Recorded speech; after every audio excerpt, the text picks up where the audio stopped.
Songs that sparked chaos in the 1960s. One of these songs was written in 20 minutes out of pure rage after watching a wedding on television. Another was recorded in a single take, just a man and his guitar, and made senators so uncomfortable that radio stations got angry phone calls for playing it. One was performed at Woodstock in front of 500,000 people and got every single one of them to sing along to an anti-war chant, structured like a vaudeville number. And the song at number 1 on this list has been used at political rallies by the exact type of people it was written to attack. And its author has spent decades telling them to stop. These are 12 songs from the 1960s that got banned, protested, debated at dinner tables, and pulled from radio playlists across the country. Stay until number 1, because that story is still unresolved, and the people that song was written about are still trying to use it. If you're new here, subscribe right now. This channel covers the real stories, documented context, and cultural history behind the music that shaped rock's golden era. Number 12. Bob Dylan, Blowin' in the Wind.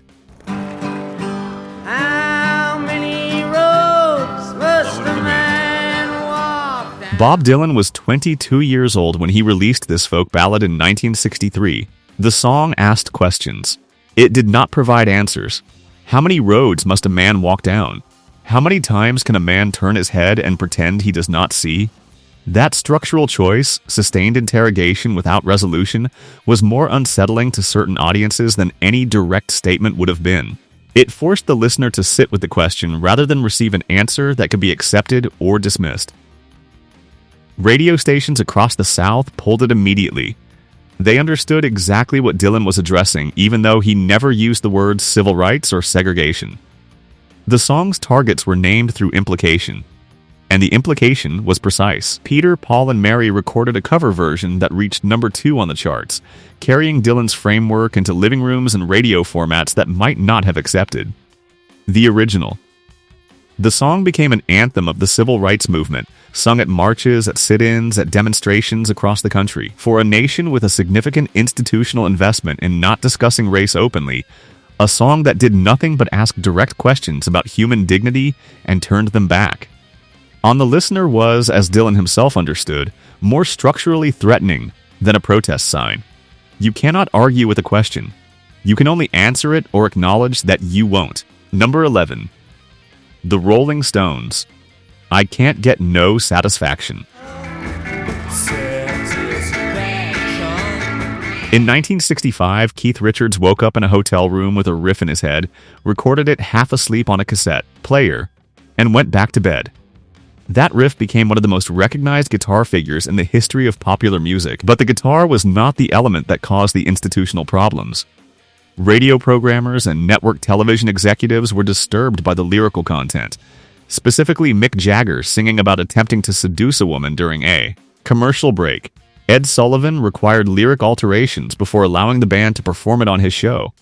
Some stations banned it outright. The song hit number 1 regardless. What the audience understood that the programmers did not was that the song's power was not primarily sexual. The frustration at its center was broader. The feeling that everything presented by commercial culture, advertising, television, mainstream life was manufactured, hollow, and incapable of delivering what it promised. That was the satisfaction that could not be obtained. The sexual reading was real, but secondary. The Rolling Stones with this record completed a transformation that was already underway. The Beatles had opened the British invasion with charm and polish. The Stones entered with something rawer and more deliberately confrontational. Parents who had grudgingly tolerated the Beatles found the Stones categorically unacceptable. That division, and the commercial success that followed it, defined the band's public identity for everything that came after. Number 10. Bob Dylan, The Times They Are Changin'.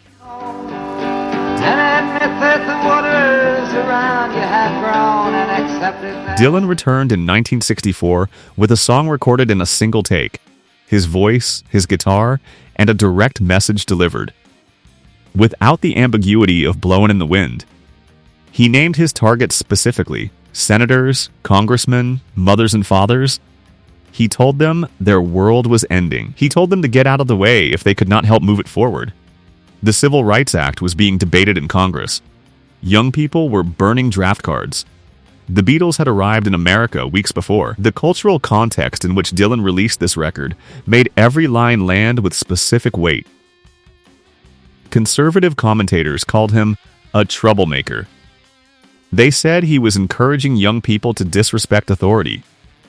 Both of those characterizations were accurate descriptions of what the song was doing, and Dylan made no effort to deny them. The distinction between this record and Blowin' in the Wind is significant. Where the earlier song asked questions, this one issued a warning. The older generation was not being invited to examine their conscience. They were being told that the examination was over and the verdict was in. Radio stations that played it received angry calls. Young people made it a hit regardless. Number 9. Barry McGuire, Eve of Destruction. You're old enough to kill, but not for voting. You don't believe in war. P.F. Sloan wrote this song and then spent months unable to find anyone willing to record it. Barry McGuire, a former member of the New Christy Minstrels, agreed to cut a demo. That demo was released as the official single. It hit number 1 by September 1965. In 2 minutes and 47 seconds, McGuire's raspy vocal cataloged the specific failures of American society in 1965, Vietnam, racial violence in Selma, nuclear weapons. Political dishonesty. The song did not frame these as abstract concerns. It listed them as evidence of a civilization in active decline. Radio stations across the country refused to play it. They called it unpatriotic, communist propaganda, and dangerous. A group called The Spokesman released a direct answer record defending America's honor. Conservative organizations organized formal protests. None of it prevented the song from reaching its audience. The reason was straightforward. The things McGuire was describing were happening in full public view. You could turn off the radio. You could not make the events he was referencing stop occurring. For young people watching those events unfold, many of them facing the draft, the song felt like the only honest accounting available on American radio. Number 8. Buffalo Springfield, for what it's worth. In 1966, the Sunset Strip in Los Angeles was the site of sustained confrontations between young people and police over a 10 p.m. curfew ordinance. Stephen Stills watched the arrests happen from street level. He wrote the song in 15 minutes. Buffalo Springfield recorded it quickly and had it on radio by January 1967. The opening guitar line became immediately identifiable. But what gave the song its lasting power was its emotional register. Stills did not write a protest anthem in the conventional sense. He wrote a document of paranoia and uncertainty. The feeling of watching something dangerous unfold while nobody in authority could explain what was actually happening or why. He sang about battle lines being drawn and people carrying signs. But the emotional center of the song was the sensation of not being entirely sure what you were looking at. Knowing something was wrong without being able to fully name it. That quality of unresolved tension resonated with audiences far beyond the Sunset Strip. Some stations banned it as inflammatory. Others played it constantly. The song migrated from its original context, a local curfew dispute, and attached itself to every demonstration, every protest, every situation in the decade where people gathered to demand change while authority responded with force. 6 songs down, 6 more to go, and the stories get more direct and more consequential from here. If you haven't subscribed yet, right now is the moment. This channel is built for exactly this kind of historically grounded deep dive into the music and cultural events that shaped the 1960s and the golden era of rock. Subscribe, hit the bell, and let's keep going. Number 7. Jefferson Airplane, White Rabbit.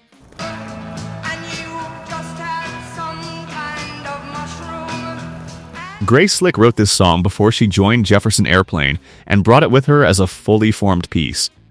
The conceptual foundation was specific and intentional. Slick observed that children's literature, Alice's Adventures in Wonderland in particular, was full of imagery in which a young girl consumed substances that altered her size, perception, and understanding of reality. Those books were considered acceptable, even educational, reading for children. When those same children grew up and experimented with substances that produced similar effects, their parents were horrified. Slick's point was about the inconsistency. The imagery was the same. Only the reaction had changed. The song built its structure from an unlikely source, Ravel's Bolero, a composition designed around relentless, incremental escalation. That framework mirrored, with deliberate precision, the arc of the experience it described: slow, inevitable, culminating in an explosion. The command "feed your head" at the climax was not ambiguous to anyone listening in 1967. FM radio, then newly established and operating with fewer constraints than AM, embraced the song that AM stations were banning. Jefferson Airplane performed it at Woodstock in 1969 as a victory lap. The generation gap it described had only widened in the intervening 2 years. Number 6. Country Joe and the Fish. I feel like I'm fixing to die rag. Well, come on, all of you big strong men. Uncle Sam needs your help again. Country Joe McDonald wrote the most structurally unusual anti-war song of the decade. The delivery was deliberately chosen. A vaudeville framework, cheerful melody, sing-along chorus structure, invitation to participation, carrying lyrics that mocked everyone complicit in Vietnam, military command, political leadership, parents, defense industry executives. The cheerfulness of the musical container made the lyrical content more cutting, not less.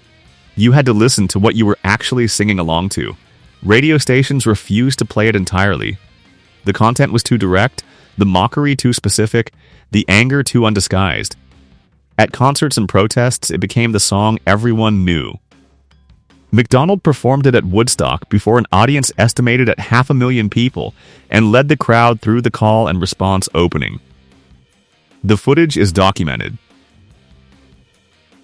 500,000 people in 1969 singing an anti-war chant together because a musician from California wrote a song in a vaudeville style that made it impossible not to join in. Veterans were divided.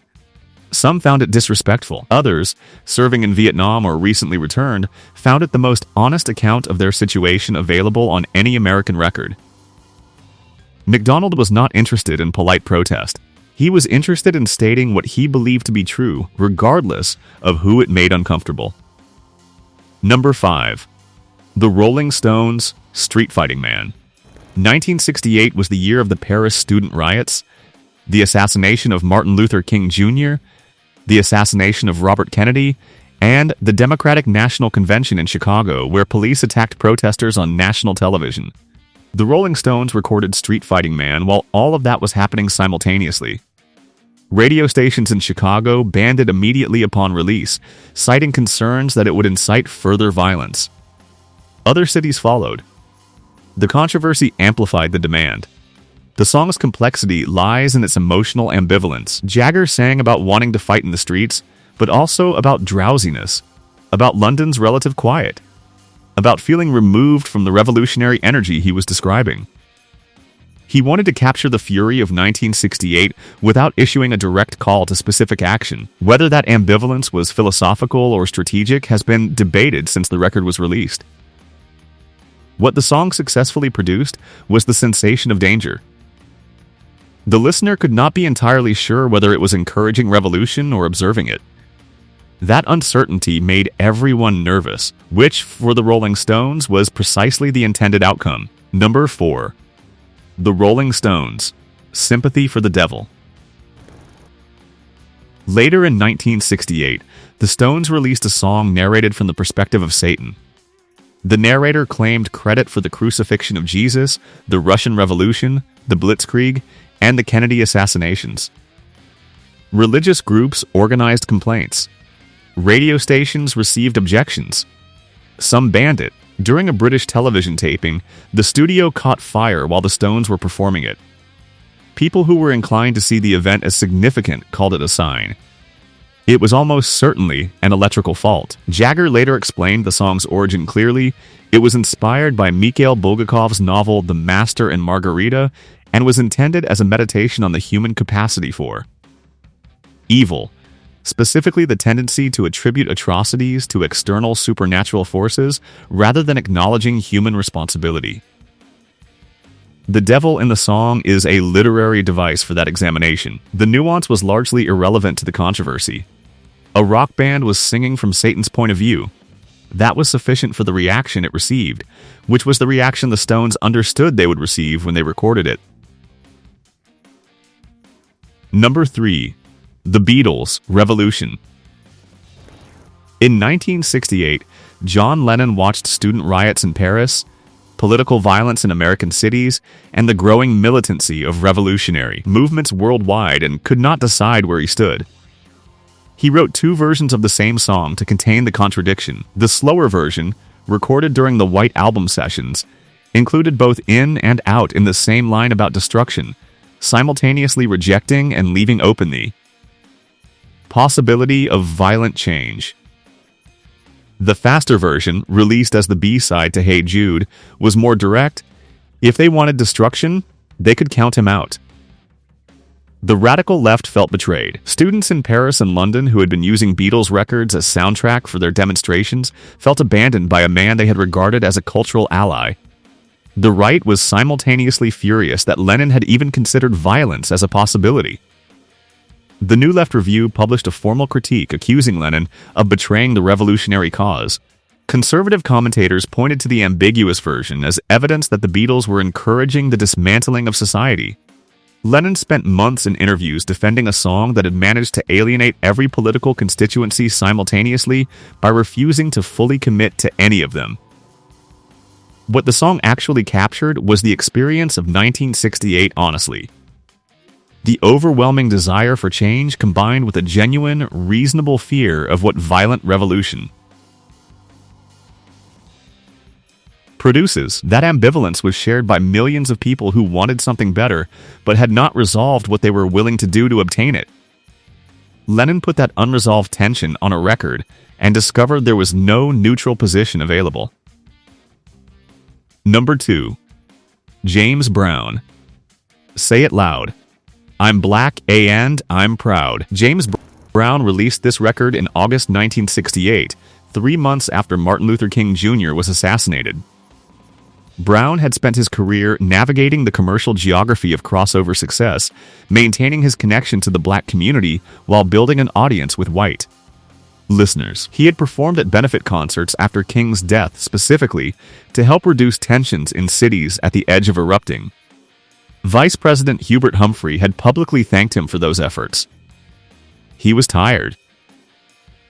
Brown was tired of being thanked for being patient, tired of being told that equality required waiting for white America to decide the timing was acceptable, tired of a civil rights strategy that he felt required too much accommodation in exchange for too little change.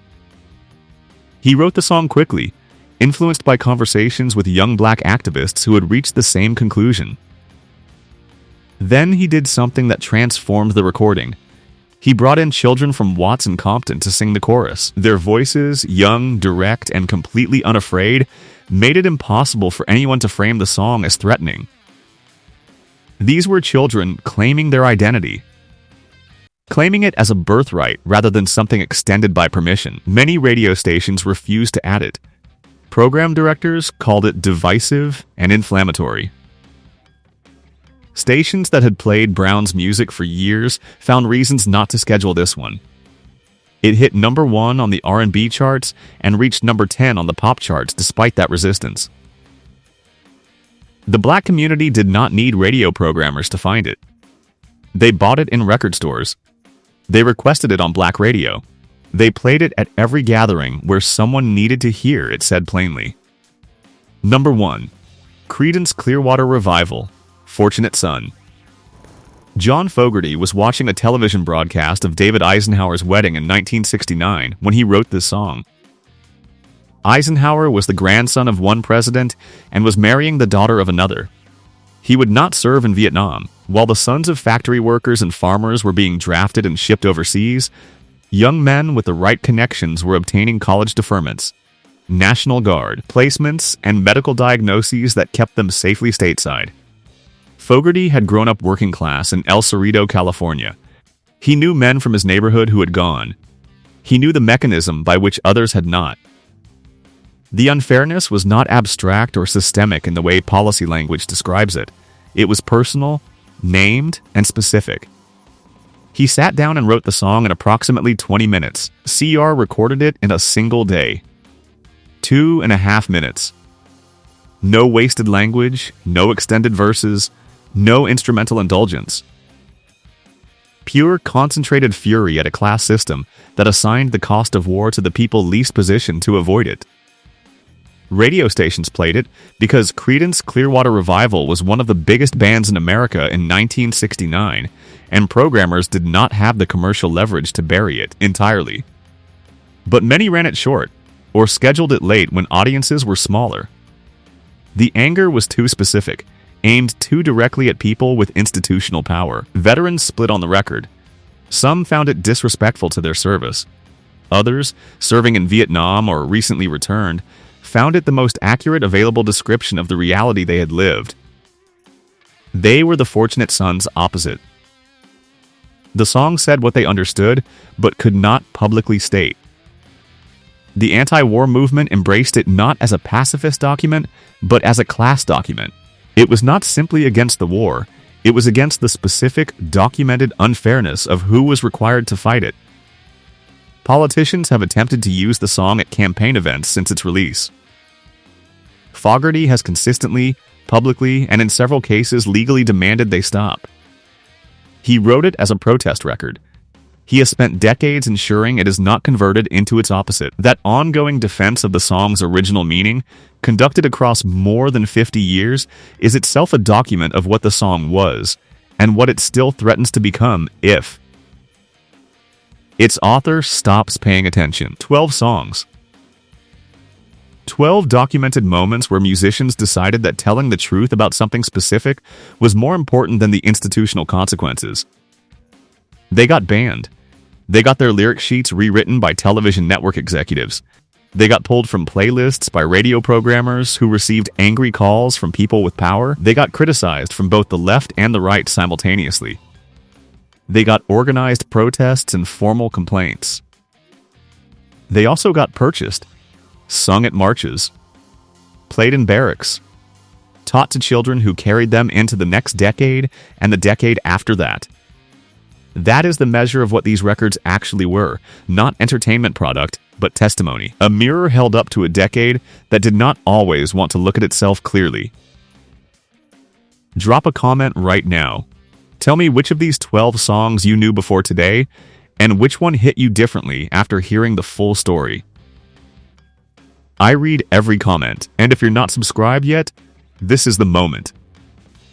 This channel is built for deep, historically grounded storytelling about the music, artists, and cultural events that defined the golden era of rock and the decades that shaped it. Every video goes past the headline. Subscribe. Hit the bell.